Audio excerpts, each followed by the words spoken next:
tout le monde, bienvenue dans cette nouvelle vidéo. Aujourd'hui je vous retrouve dans ma cuisine tout simplement parce que j'avais envie de vous partager une recette, ce genre de vidéo que je fais jamais.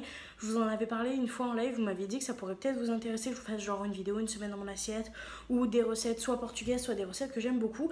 Et là j'ai eu envie de vous partager l'une des recettes que j'aime beaucoup en ce moment, c'est-à-dire mon gratin de courgettes, jambon, feta que j'aime beaucoup. Donc écoutez, je vous laisse tout de suite avec les petites images de quand je confectionne tout simplement ce petit plat avec une petite voix haute pour vous accompagner tout le long de la vidéo et je vous souhaite une bonne vidéo. Commence cette petite recette tout simplement par préparer mon plat à four. Je mets du coup du papier cuisson dedans et le fond, vous pouvez voir, c'est tout simplement de l'eau. J'humidifie légèrement mon plat pour que le papier cuisson reste bien adhérent au plat pour éviter qu'il se relève tout simplement. On va commencer du coup par les courgettes. Évidemment, j'ai oublié de prendre mon petit bol pour les déchets pour éviter que ça traîne sur mon plan de travail, donc je vais aller le récupérer. J'enlève la tête, les fesses et bien évidemment, je déshabille ma courgette. Je sais que certaines personnes ne déshabillent pas complètement la courgette et épluchent seulement la moitié. Pour cette recette là, j'avoue que je préfère enlever totalement la peau. Je trouve qu'au niveau de la texture en bouche après c'est préférable, mais c'est à faire tout simplement selon vos goûts. On va du coup couper par la suite la courgette et toujours avec mon petit économe, je vais venir du coup passer mon économe pour faire des fines, très fines tranches de courgettes. C'est très important parce que je trouve qu'après à la cuisson et à la texture c'est meilleur. Vous allez voir que arrivé à un moment, je vais tout simplement tourner ma courgette parce que ça devient de plus en plus galère. Je suis pas là pour vous vendre du rêve. Oui, à un moment donné, vous allez galérer à faire des fines tranches. Après, c'est pas très grave. Honnêtement, vous faites de votre mieux. Si elles sont pas parfaites, c'est pas grave, très clairement, mais c'est bien qu'elle soit le plus fine possible pour le goût. Je ne vais pas réussir à complètement éplucher ma courgette, c'est tout le temps la même chose. Donc ce qui va rester, vous allez le voir sur les images, je vais tout simplement le couper très finement en carré pour le garder dans une prochaine recette. Si ça vous dit que je vous partage la prochaine recette que je vais pouvoir faire du coup avec mes restes de courgettes, n'hésitez pas à me le dire en commentaire et ça sera du coup avec plaisir que je le ferai.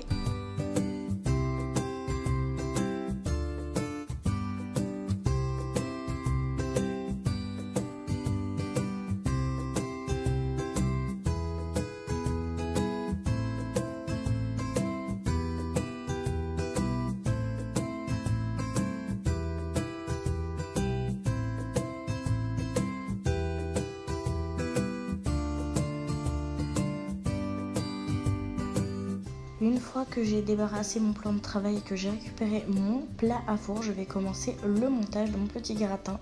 Je vais du coup commencer par placer des fines tranches de courgettes au fond de mon plat. J'évite qu'il y ait des trous tout simplement pour que quand je le démoule par la suite, le jus tout simplement de la cuisson de la feta reste bien à l'intérieur.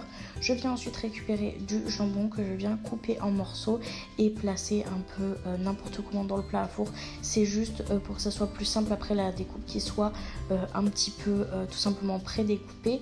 Et je vais venir prendre du coup mes blocs de feta et je vais venir l'émietter par dessus. J'essaye de faire des bouts assez fins quand même pour pas qu'il y ait des trop gros morceaux. Personnellement, je déteste tout simplement que la sensation qu'il y a après la feta qui colle sur les doigts. Donc vous allez voir qu'à chaque étape de feta, je vais tout simplement aller me laver les mains et les essuyer pour pas que ça me gêne pour l'application de la prochaine couche. Et je vais faire ça en fait couche par couche. Je fais pas forcément de nombre de couches précises, j'attends juste tout simplement que j'ai plus de lamelles de courgettes et vous allez voir à la fin que je termine du coup par une couche de feta pour que ça gratine légèrement au-dessus. Et franchement j'adore. Vous allez voir qu'à un moment donné j'ai eu la flemme de découper le jambon, donc j'ai mis des gros bouts, mais très clairement je vais un peu le regretter à la découpe, je le sais déjà, mais ça restera toujours aussi bon, donc c'est parfait.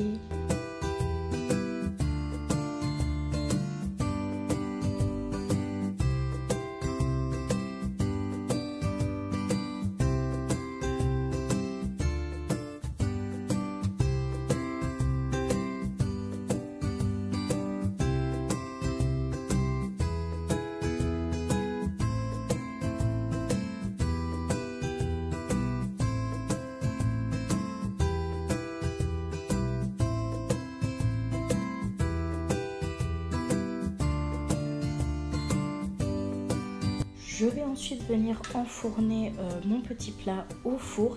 J'ai pas forcément de température à vous donner parce que mon four est très compliqué. Il faut que je le mette au maximum pour qu'il fonctionne. Donc ce que je fais, c'est que je le mets au max pour tout et je vais venir vérifier à l'œil pour voir quand il sera cuit. Je vous retrouve du coup, la cuisson de mon petit plat est terminée. Ça sent terriblement bon, donc je vais vous montrer ça avec un torchon pour éviter quand même de me brûler, c'est mieux. Il est trop beau, je suis trop contente, ça me donne trop faim, donc je pense que je vais manger ça à midi.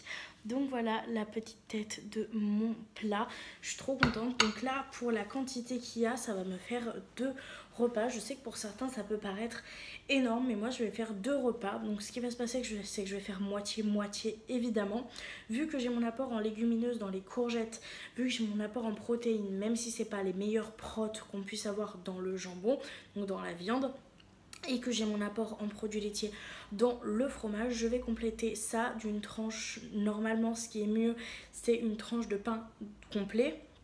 Je n'en ai pas à la maison, donc à la place je vais prendre une tranche de pain suédoise pour aller avec, pour avoir quand même un petit peu de glucides, je crois qu'on dit, si je ne me trompe pas. Donc voilà.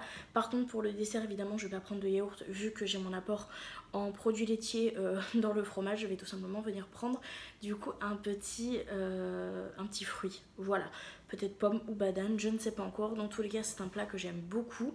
Attention à la découpe, c'est pas le plat le plus stable, on va pas se mentir, et il y a un petit peu de jus. Moi j'adore garder le jus pour pouvoir remettre par dessus mon gratin, je trouve ça pépite, mais on va pas se mentir qu'à la découpe c'est pas un gratin qui va se tenir mais qui va se défaire un petit peu, mais il est trop bon. Donc si jamais vous refaites cette recette, n'hésitez pas à me dire ça en commentaire et me dire si ça vous a plu ou pas. N'hésitez pas à me dire aussi si vous le faites, de faire une petite photo et de m'envoyer ça sur Insta. Je suis toujours très contente quand vous refaites mes make-up et que vous faites ça, donc pourquoi pas le faire pour mon petit plat. En tout cas, même si la vidéo a été courte, ça a été un plaisir de la faire pour vous. C'est vraiment genre un petit contenu là que j'ai apprécié tourner, etc.